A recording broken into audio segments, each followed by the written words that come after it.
Talk to me, talk to me, talk to me.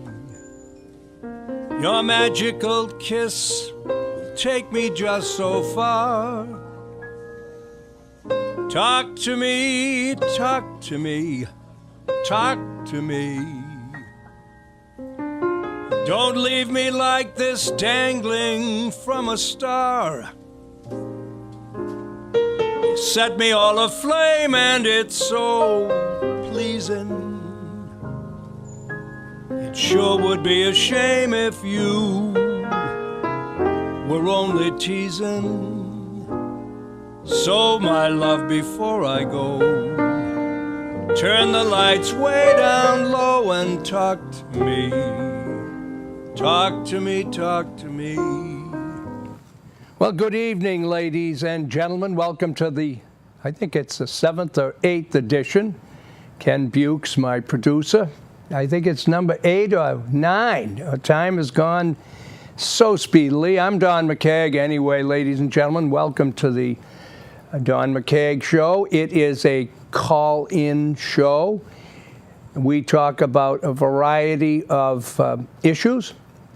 We try to keep things up and current, and you may participate by calling our number at 508-830-3971. It is on the screen now, and we would be happy to have you express your viewpoint. I know it's 6 to 7 and it's supper time, and the other news channels are on, but we hope that some have found us and will participate, or at least enjoy what is being said. I am here, and I do a talk radio show on Saturdays on Cape Cod on station WXTK at 11 o'clock on Saturdays till 1. I've been on talk radio for 20 years. I used to be on every morning. I'm a former restaurateur on Cape Cod and in Carver, former owner of the Cranebrook restaurant in Carver. I've been in business after teaching school for 15 years. I loved teaching school, and today, as we all know, it's Labor Day post. And the kiddies are back in school for the most part. Some going back much earlier than we did at the time that people in my vintage were in school. And things are a lot different in school teaching. I left to go into business. I went to the University of Massachusetts in Amherst, studied business management, minored in English, and initially did not care for business, and went back and got my teacher's certification and became a teacher. And as I look back over, it's been 40 years, imagine, I got through teaching in 1974. Taught in the towns of Hingham and Rockland, and I enjoyed it very much. In fact, I have never found the same kind of sense of fulfillment as I did as a teacher. And I tried in business, and I was successful, and I made money, and I had all of the trappings. But there was something that I received from working with young people that I have never, ever been able to replace. I'm going to talk a little bit about some things. There was a very, I thought, excellent coverage in the Quincy Patriot Ledger this last weekend, which, growing up in Weymouth, of course, that was the paper. And we read it, and they carried all our sports, and as they do now. But it discussed coaching and playing football. I am a conservative. I make no bones about it. I am a former Democrat. I am apolitical really now. I try doing what we all should do with the mess that I find this country in.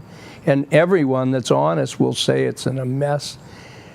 it's high time we stopped voting party politics and started looking really seriously at the qualifications of the candidates in all areas. With what you are all paying in taxes, and especially in property taxes, it is high time that we held the people that are elected to represent us and to protect our financial tax dollar. It's time we got people who were capable, not just people who happen to be a particular party or a particular sex or a particular sexual proclivity, who has the experience or the capabilities of learning what that job needs to do. And I, as I said, have done this for many years now, talk radio.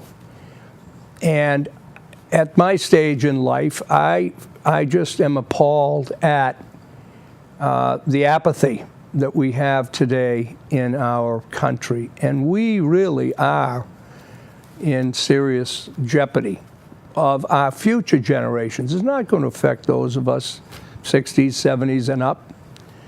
But those young, you that are listening that are retired or plus, and you have grandchildren and your children are still in the workforce, unless they're doing extremely well, and some are doing well, I believe you have to look at what can we do individually as well as collectively to try to stem this tide at least. And I don't suggest that my small opinion really is going to make a huge difference. It may make no difference, but I am going to continue to express it because it's based on actual experience, and it's based on common sense, and it's based on facts and history and not feelings or trying to wring my hands about the tragic conditions that some people find themselves in for whatever reason. It is not a lack of compassion. It is the recognition that people, one, must hold themselves accountable in many cases for where they are in their lives. I always, in both the radio and on this show, I like to read this quote by Martin Luther to show no matter how down we get, ladies and gentlemen, we must remember we're not unique and we're not new. We are God's creatures, and we can go back thousands of years, and the same emotions, the same rationale was felt in ancient times. But we don't even have to go back. We're going back 400 years.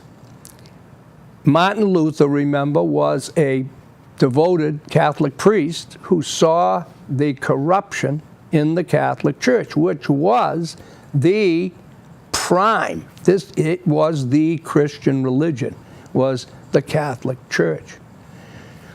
He was, along with other priests and other church people, just like we see in every government today, was aware of the corrupt policies and the absolute despicable behavior going on in the hierarchy.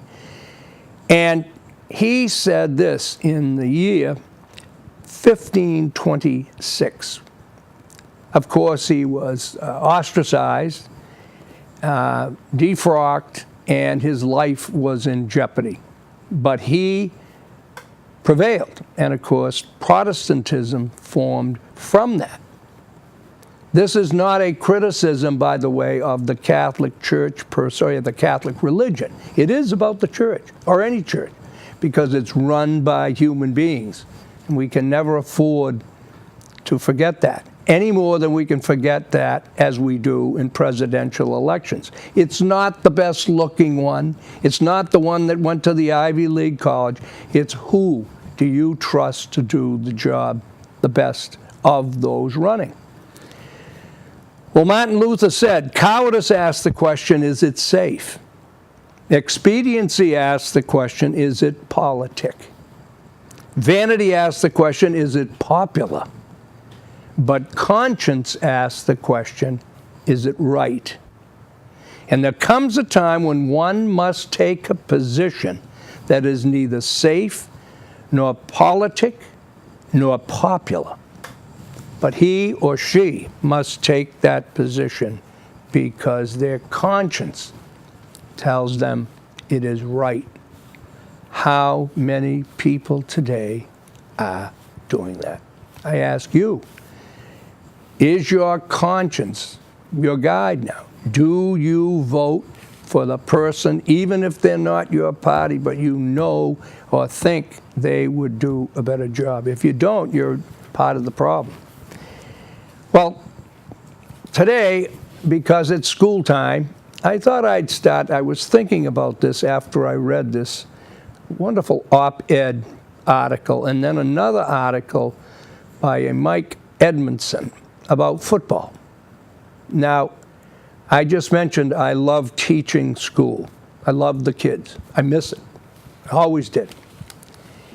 But in this particular article, the op-ed it was the Saturday-Sunday issue of this last week.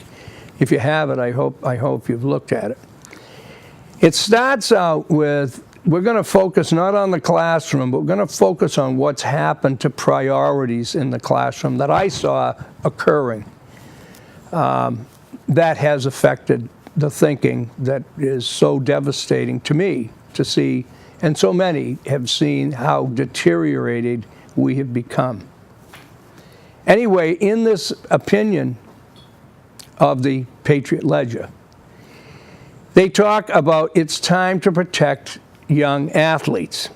I won't read it verbatim, but I will just say it's time to address the plague of injuries resulting from youth sports, recreative leagues, high school, junior programs, and the like. We are not saying get rid of them. Sports with appropriate emphasis are good for kids. Left on their own, kids generally get it right. It is when the adults get involved that these sports can morph into situations that result in serious problems.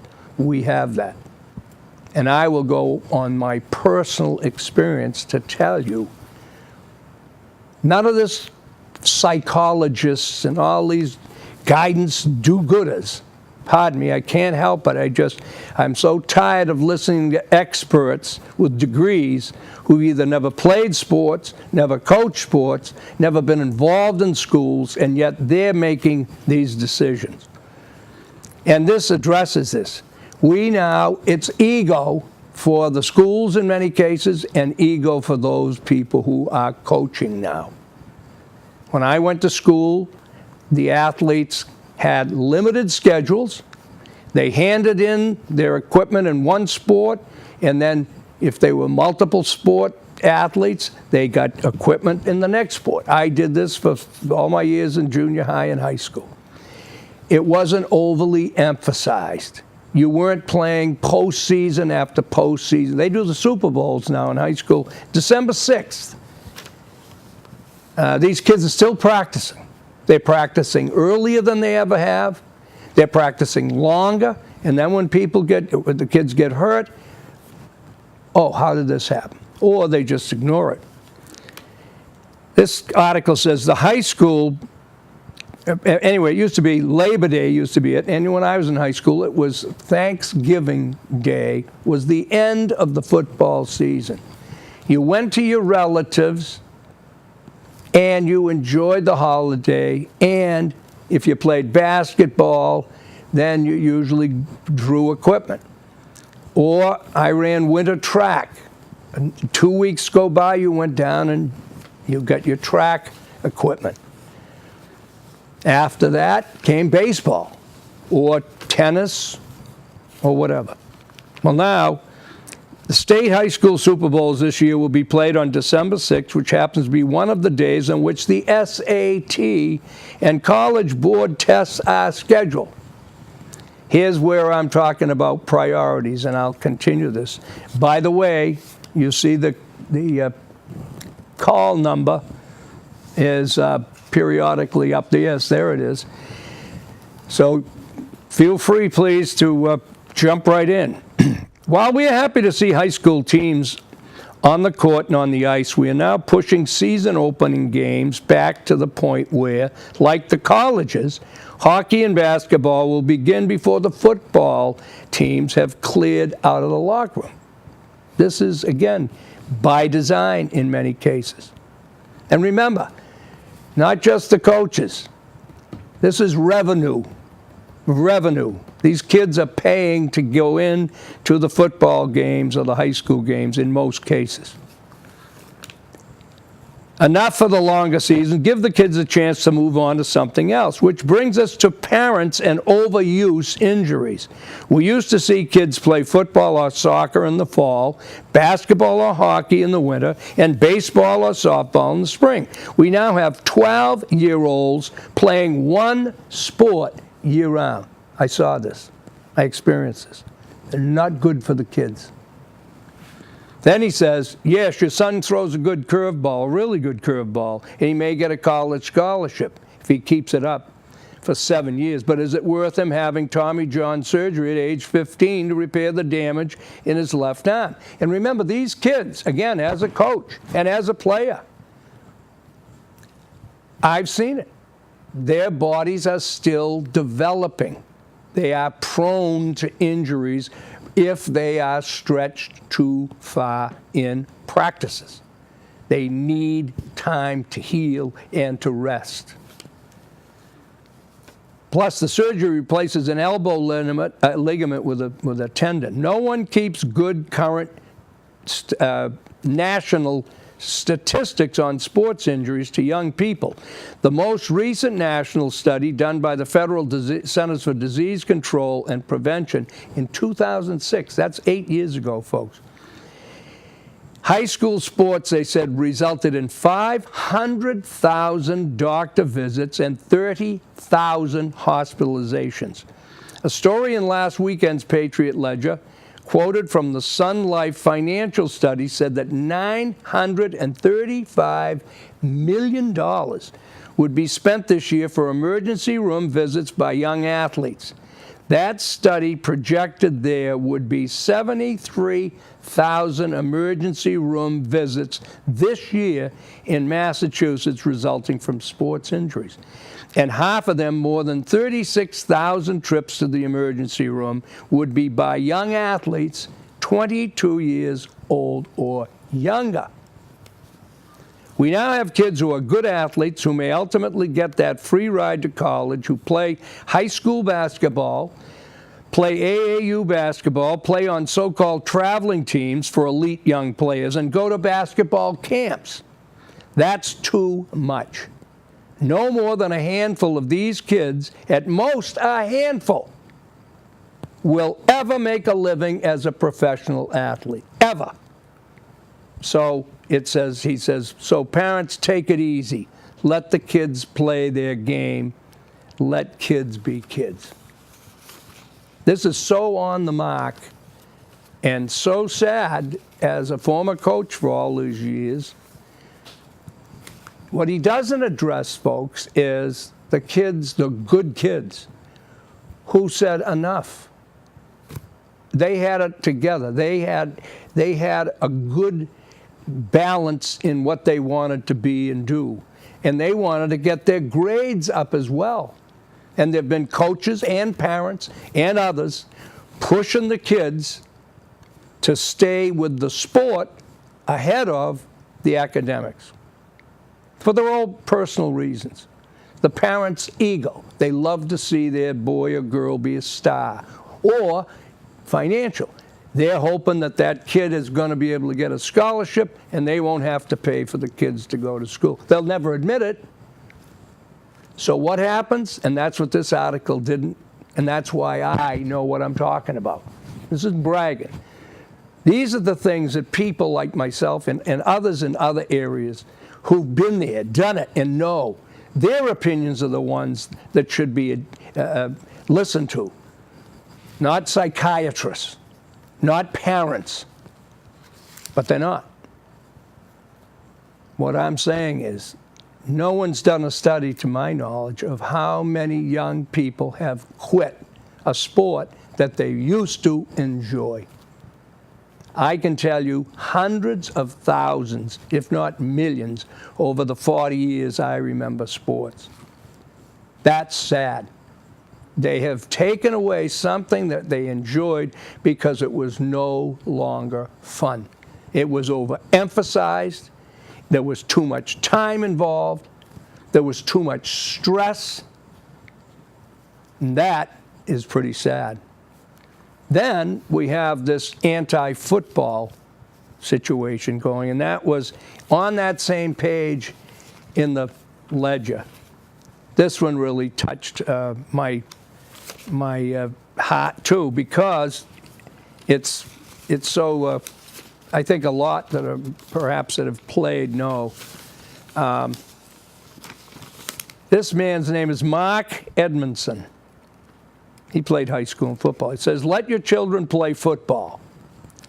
My father wasn't what anyone might call an over-involved parent. He was a 50s dad, committed to cigarettes, beer cards, the ponies, and a demanding job that kept the roof tight over our heads and food piled high on our plates. But the things that really mattered, my father knew what he was doing. When I told him I was going out for football, the first thing he said, I think it's good for you.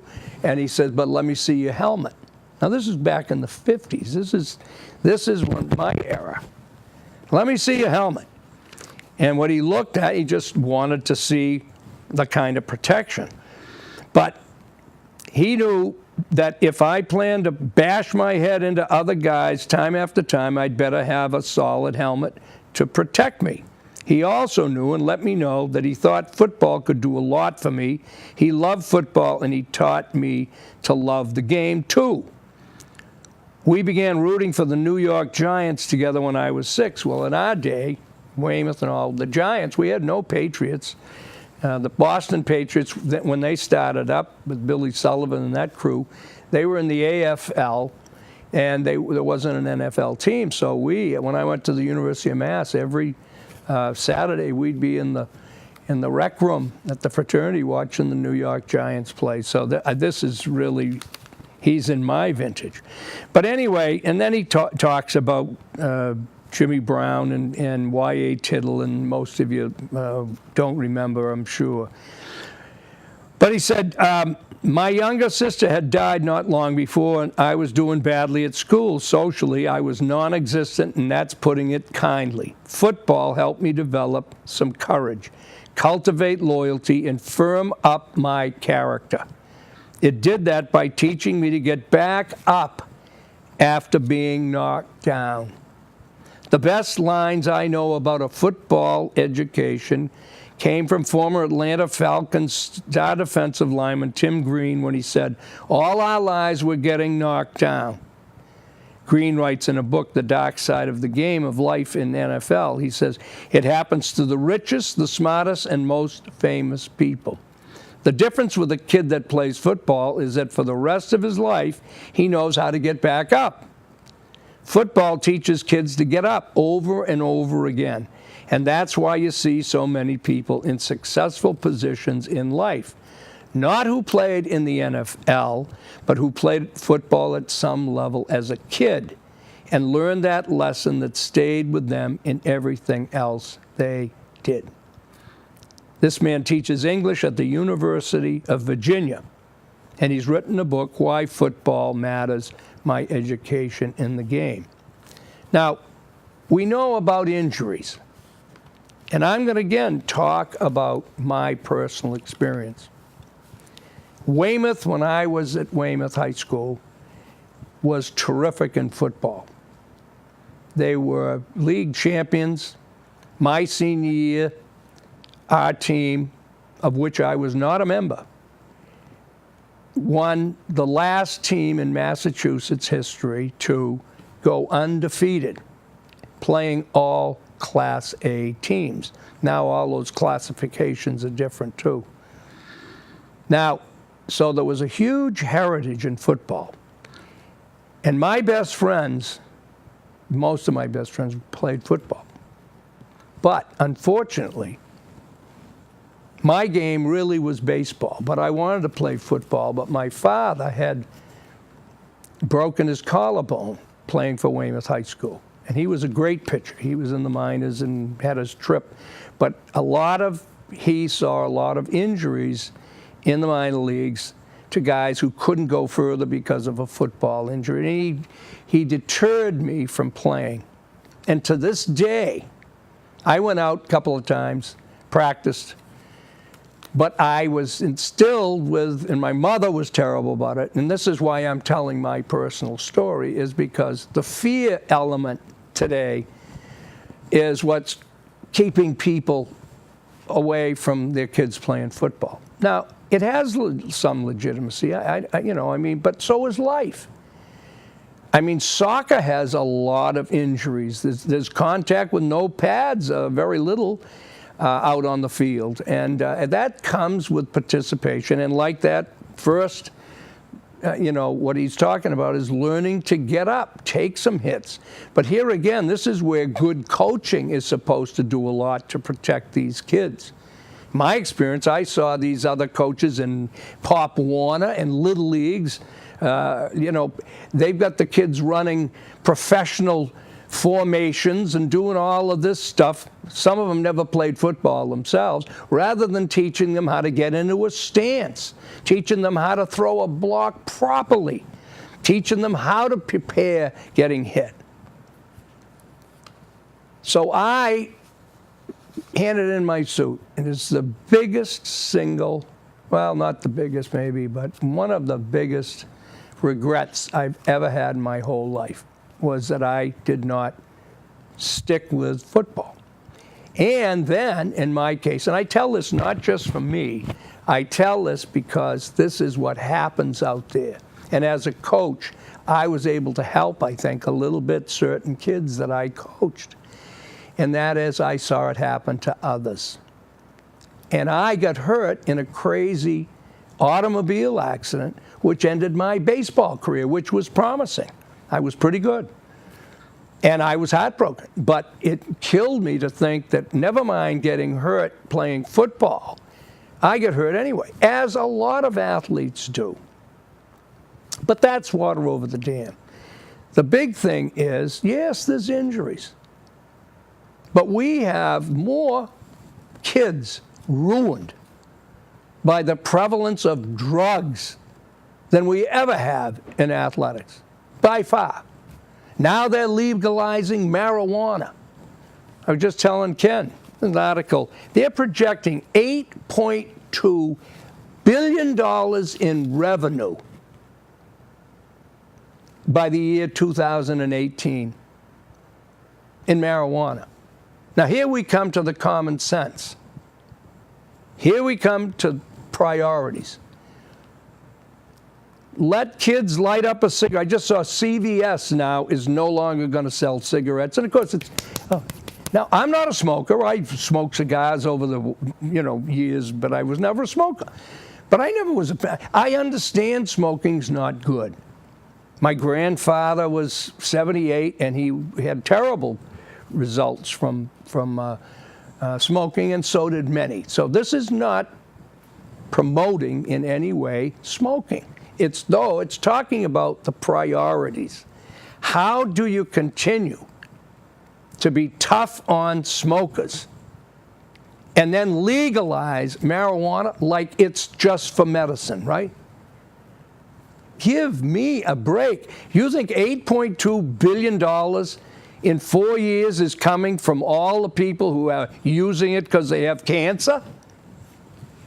It's going to come because of abuse and misuse. Talk to your police officers and see what kind of condition they've stopped young people and others from smoking. Never mind drunk driving. Drug driving is every bit as bad. Never mind drugs where kids have attacked their grandparents or their parents stealing money. But we've got all this big national campaign against football. Why are they picking on football? Now, the athletes themselves, let's address that. The professionals. Now, there's no question the damage that has been done to players over the years. It's documented. Concussions, they should have to stop playing after a third. Like Wes Welker, I don't know how they're allowing him to play at Denver. But it's a choice, isn't it, ladies and gentlemen? Now, they're doing their best with the equipment they can, but you can't have these men. Now, when I was in high school, and again, I'm back to the late 50s, 60s, our line, Class A, undefeated. The guards were like 160, 165 pounds. The tackles might have been 190, 180. If we had a kid 210, it was a big, big kid. Backs were the same, 150, 160. We started a weight program when I was in high school. I participated in the weight program. But we never had all these kids now have. I go over to Plymouth Fitness, and I see some of the bodies on these kids, and they're really working out. I don't even know if they're all athletes or anything. But we now have professionals that weigh 240. They're running backs. And they can run 10-2, 100 yards dash. Now, then we have guys on the kickoff teams who are trying to get attention, and they can run the same way. They can run 10, 10-7, 11. That's fast. And when those two things meet, when those two backs meet, that is a collision. So that is the game. They're paid millions of dollars to play that game. That is a chance. How many of you have watched the rodeos on, bull riding and all? You don't think that's taking a chance? Now, why don't we end bull riding? Skiing. I skied. There's a lot of bad injuries in skiing. I mean, isn't this man? What about test pilots? Yeah, I know. You don't equate it with as many. But I mean, the last time I heard, we had a choice of what we wanted to do with our life. And when that choice had to do with financial and, of course, heroic, they become heroes. They become stars. A lot of them don't. Most of them don't. Most of them end up with bad knees. I had a knee operation. I didn't play pro football. I'm just, again, talking about schools today. I've ranged down to the extreme, I know. But to pick on football, to take away something from kids who learn to get up, who learn to take a hit, who learn to face pain. I'm telling you, I would give anything to have been able to change that part of my life and play. Not that I would have been a star. We had a terrific team. But I would have played some. But I would have felt a part of. And maybe I've learned to get up, and I've had my other knocks downs like everybody does. But I guess I'm just sharing this little bit with you because I don't want to see your kids or you take away something that could be really, as this Mark Edmondson says, a very critical part of how they can stand life's ups and downs. We have far too much fear, far too much parental control over letting young people fail. There's a right to fail. We talk about rights. I used to tell my class, you got a right to fail this class. I'm going to give you the F, too. If you don't do your homework, you don't participate, you're getting an F. I don't care who your father is, your mother, you're getting an F. That's your right. Today, they graduate just about everybody. What does that do to the morale of kids? What does that do to the good students? You've got schools now, they can't give a single award. They can't give the top student award, class valedictorian, that we had for years and years. Now there's got to be 12, 9, 15. Oh, we don't want to hurt any kids' feelings. And those who don't show up for class, don't hand their work in, they're still passed. Nobody says anything because, of course, every kid today, whether they do the work or not, has to be rewarded. Little League started it years ago. Every team now gets an award. That's insanity. Insanity. That's like, does everybody drive a sports car or car? Why do we give everybody a BMW when they graduate from high school? It's insanity. But that's part of this liberal culture that we've come. And liberalism is at the seat of the problems. And people get upset when I say that. But it is. It's all about feelings and being kinder and making sure no one's hurt. When I'll tell you, you learn more from defeat than you learn from victory. And that's been historic. Kenny, we got the number up there again, 508. I can't read too well. 830 is 831-3971. I better take a little break here, folks.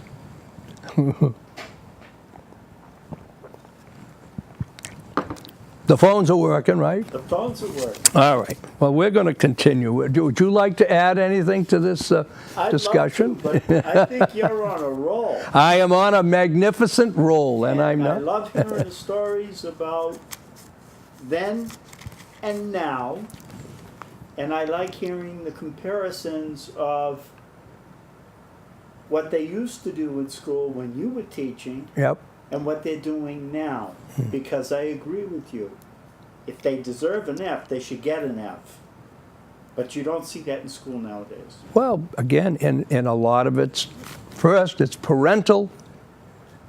That's what I mean about this liberal idea. The kids are more important than the parents. I mean, that's just nonsense. Our parents, there was more of, children are meant to be seen and not heard. Now, oh, what do you think, Billy? Oh, what color should we buy the car? I love that one. They ask the kids what the color should be. I mean, come on. Now, that sounds like a little thing. Well, it isn't a little thing. Don't get them involved in decision-making of that magnitude. Let them stay where they are. Let them play, amongst themselves. I don't know what's going to happen with all these cell phones where they're not even getting, they wouldn't have expressed an opinion until their mother, unless it was on a text message. Exactly. They'll be sitting in the living room beside their parents, and they're texting their parents. I know. Well, the other thing that I want to say, and this is in keeping, is you remember this and others, I point to the Olympic Games. This is where I first really saw the magnitude of our culture, the hero worship of sports figures and musicians, but sports figures especially. We spend at least five times as much per student on our kids as any other country in the world. Yet, even with the propping up and the lying that our educational system, that's right, ladies and gentlemen, I'm a former teacher, and they lie. How's that? The figures they give out are lies because they can, because there is no independent operation that is evaluating them. When you hear the teachers' unions whining over the MCIs, MCAS, or whatever the standardized testing, let me tell you the source of it is. They don't like having to do what some other source has said isn't being done for the kids. I know there's bullying. There was bullying when we grew up. That's not the top priority in a classroom. Well, here's what happened in the Olympics, ladies and gentlemen, if you remember. Now, it's probably 20 years ago, Ken, which told me once again, as a teacher, I saw that the academic excellence. Now, this again, there are some wonderful teachers doing wonderful jobs out there, and there are great kids, bright as pennies, we used to say, who go on to do great things. But the percentage in the middle is drastically lower. And it's not all the schools. I mean, I know what's going on with outside interests and all, but Think of this. This was huge magnitude because it's money involved also. We're ranked, depending upon which poll you look at, and this is for the last 15 or so years, we're ranked between 14th or 13th up to 16th or 17th in the world. That's all. There are some little countries that are far above higher ranked on us. And this is with all the union and our educational wizards stressed to try to prop those figures up, and even they can't. Okay? 13th or 17th, but that's okay. But let the United States Olympic basketball team, 2 Olympics in a row, they didn't win the gold medal. And what happened? We were always competitive. It was something for our college athletes to look forward to, and that was to make the Olympic team to represent their country. Wasn't good enough. America couldn't, of course, stand that they weren't winning the gold, so they went to the pros, and they called them the Dream Team. And they get all these pros. Now they stopped giving that incentive for the kids in college, one. They no longer were amateurs, and of course the media, the do-gooders, the liberals all said, oh, it's not fair. The other countries pay athletes. That's not the point. Like my mother said, if your friends jump off a bridge, are you going to jump off too? Remember, our mothers used to say, I don't care what your friends are doing. This is what you're going to do as long as you're living under the roof. Well, if you've got values, if the Olympics, whether it's a sham, and it is or not, it calls for amateur participation. You're not supposed to be paid. You're not supposed to. But America couldn't hold those upper standards. They had to go right down into the dredges with the other illegals. And, of course, they started winning. Now, I have to laugh when we're so worried, the liberals and the press are worried about, oh, they're not worried about how Europe feels about this president, by the way. Barack Obama, you know, is not thought of very well in Israel, Syria, a bunch of times. But when it was George Bush, the president, that was one of the things they wanted him out of. That was how terrible he was. And this is not me sticking up for a Republican. I'm talking about the sham out there. The sham in the media and in the general population, the public, the voters. So here, again, these athletes come over and they start beating these other teams 90-12. Now, do you think, honestly, you sycophants out there, I know there's nobody watching that's a sycophant because we don't know who's watching, but do you honestly not have the brains to understand that these countries don't learn to like the United States by having their basketball teams beaten by 80 points?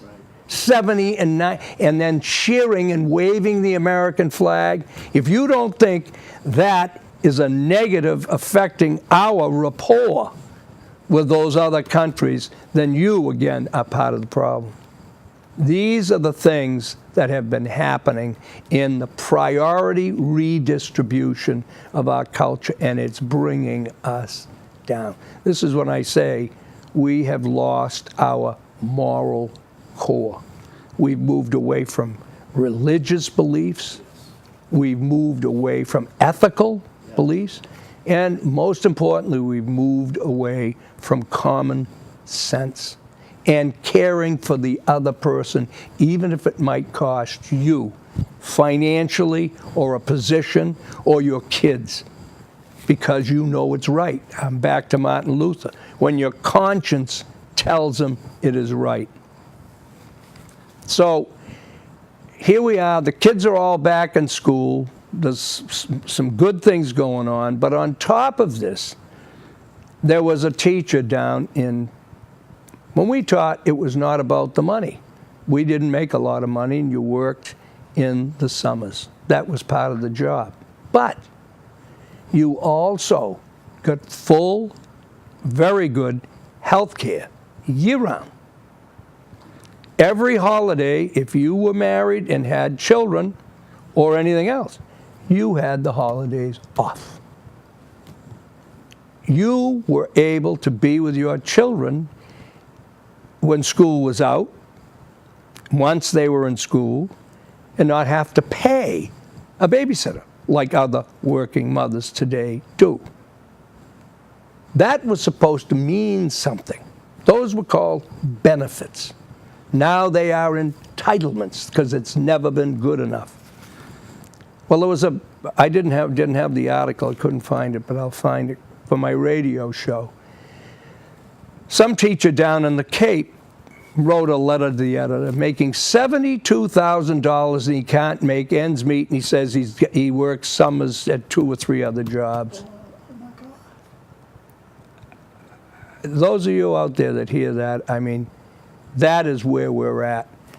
To have the nerve and the total detached knowledge, that man is a boob. I'll tell you, he's a boob, as is any teacher that can talk about making that kind of money with all those benefits on top of it. And your tax rates, and I've watched it in Plymouth and everywhere else, 60, 70% goes to schools that are closed half a year, and you think that's fine. It's a nonsensical, out of control system. And it is totally in the pocket, with few exceptions, of the Democratic Party, because that's who has pushed raise after raise after raise. And I resent it, because I believe now, especially administrators, are far too overpaid. And when you get that property tax, you drive down 3A and you see all these big homes that have been for sale for 3 years. And of course, the liberal establishment, too, has no problem whining about the wealthy. You know, the wealthy are no good. You know, they should pay more. Well, those big houses are on the market and aren't being sold in some cases because the property taxes are $40,000, $45,000 a year. And those people come to Plymouth, in many cases, for 10 weeks. This is the same on the Cape. That's why I know, once again, you don't have to like it. It just happens to be the truth, and I know what I'm talking about. And no one seems to care. No one seems to really care. We build these huge monuments to school committees so they can have their names etched on a brass plaque in the lobby, and we've got kids that, how about the ones that go into college and they can't get a job when they get out? I mean, why isn't the educational system being held accountable for that? Oh, no, it's the business community. Oh, that's right, I forgot. Had nothing to do with the educated. Right. Then we have Elizabeth. How much time have we got here? Well, we're on a roll. Keep on. Then we have Elizabeth Warren, ladies and gentlemen. You got 10 minutes. This is really laughable if you have a brain. Keep going. Elizabeth Warren writes an article. Well, this guy writes an article. Students will continue to suffer under debt. His name is John Pyrus. Lives in New Bedford. This was in the Standard Times. I mean, this is just, it is so typical of today's screwed up value system, ladies and gentlemen. I try to keep my calm and I can't. This guy says, liberals swoon for Warren, point to Clinton in 16. Although at this time Hillary Clinton appears to remain the Democrats' preferred option in 2016, I was pleased to see that the article reminded America of the value brought to Congress with Elizabeth Warren's election in 2012. She is a fighter, and she is a fighter for American families. Not long ago, Senator Warren introduced in the Senate a measure that would have allowed millions of young Americans to refinance their student loans at today's lower rates, resulting in virtually unanimous Republican opposition to helping American families cope with the ever-increasing, burgeoning student debt.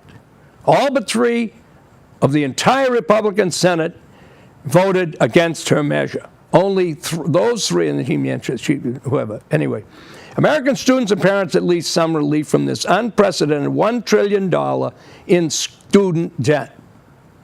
Now, and she goes on. Now, here's what I want. Just, again, the facts. I'm going to give you the facts. Elizabeth Warren was paid $360,000 to teach 2, I believe, courses in Harvard. Harvard University has 53, I think it's back now, after the stock market went down, it shrunk, $52 to $3 billion in endowments, yet Harvard, MIT, all of those Boston schools, all of the colleges nationwide don't pay a full property tax like you do when Plymouth builds a $92 million high school and then building another. You're paying $30,000 if you get a waterfront place. Over half going to education. Because remember, it's all about the kids. Yet this bird that writes this doesn't see that the student loans come from the cost that the universities, in order to pay Elizabeth Warren and put the pension system out there that these people have, which is huge.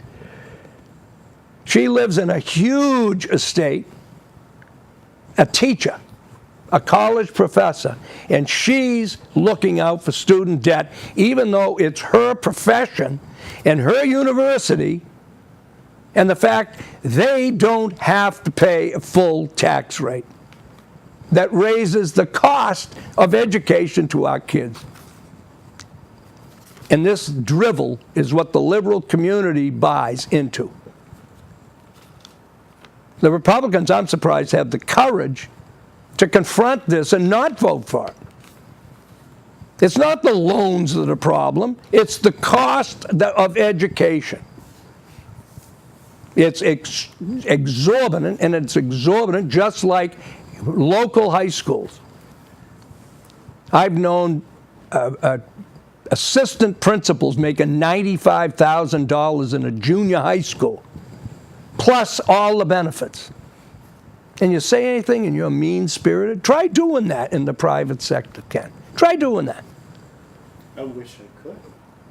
Try making $50,000 or $60,000 year-round on Cape Cod if you're a woman with a college degree. What is the boiling point Yep. of the public? When do they say they've had enough? They're not going to. They're not going to because, again, their conscience isn't there. Martin Luther said it. It's not popular to confront it because then you don't care about kids. Oh. You can't say, what are you talking about? $72,000 as a teacher and you can't get by? I mean, that's laughable. That's criminal to even think, to be that stupid to put that in the paper. And yet I guarantee, and unfortunately a lot of them are women, who think the sky's the limit. I've told people over the years, how much should you pay someone that teaches kids? Good grief. Are you okay? Yeah, I'm fine. We haven't got any calls. I must have. How many people do you suppose hung up? 4.5. I'm telling you, they haven't hung up. They're still watching. I know they have. Now listen to this one. Remember Paul Ryan, that this is continuing with this bird brain. I'm sorry, I shouldn't name call, but I can't. Here's a quote, by the way, that is really, really funny. The activist is not the man who says the river is dirty. See, I'm saying the river is dirty. See? And education is dirty. It's way over the top now, and it's really very poor performance in so many areas, comparably. But again, when you get teachers coming to school dressed like they were working out in the backyard, when I taught school, I never once didn't have a tie on. I stood in front of the class, tried to be an example to the class. I didn't try to dress like an 18-year-old or a 16-year-old. But today, I saw it happening in the 70s. Teachers showing up unshaven, dungarees, sitting on their desk, being cool. And of course, it's perfectly okay, right, folks? It's perfect. I'm an old fogey that just doesn't get it. Why do you let these things bother you, right? Well, this bird keeps going. Okay. He says, remember Paul Ryan, the vice president, he clearly let us know that he intended to discontinue funding for Pell Grants. Yes, he's the one Republican chose as their vice presidential candidate to save America from the Democrats. Now, I guess ending funding for Pell Grants was their answer to helping the multitude of American families deal with the student debt problem, the growing student debt problem. Now, the truth of the matter, ladies and gentlemen, I'm here to tell you the truth, and I know this. I met Senator Pell. The Pell Grants were canceled initially by Ronald Reagan because they were not being paid back. The people who were taking these loans, some of them, by the way, were doctors and lawyers, were getting away with not repaying their loans. Now, in an intelligent society, in the America that I grew up in, if you don't live up to your end of the bargain, you're not bailed out like this country is doing now, bailing everybody out. By the way, they never talk about bailing out the financial institutions. They never talk about all the money that we're printing now that's useless.